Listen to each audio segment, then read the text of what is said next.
What is magnitude and phase response in IIR filters? Imagine tuning a radio to your favorite station. The sound you hear depends on how the filter inside the radio handles different frequencies. That's where magnitude and phase response come into play. They are like the controls that shape how signals are processed in digital systems. In digital signal processing, infinite impulse response filters are a type of filter that uses both current and past input values, as well as past output values, to produce an output. This feedback allows IIR filters to be very efficient and to create sharp frequency selections with fewer coefficients. They are widely used in control systems and audio applications because of this ability.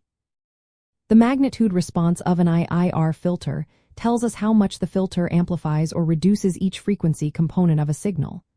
Think of it as a volume knob for every frequency.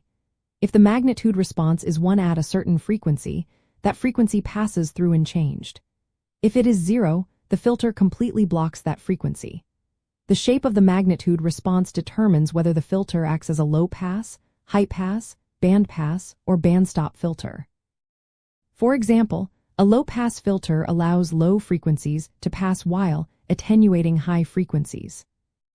The phase response, on the other hand, describes how the filter shifts the timing of each frequency component. It is measured in radians and shows how much each frequency is delayed when passing through the filter. When a signal goes through an IIR filter, the phase response can be nonlinear, meaning different frequencies experience different delays. This can cause some distortion in the signal's waveform, especially in audio or communication systems where timing is important. In practical terms, the magnitude response is used when you want to control which parts of a signal are kept or removed. For example, removing noise or isolating a specific frequency then relies on understanding the magnitude response. The phase response matters when the timing and shape of the waveform are important, such as in control systems where precise timing is needed.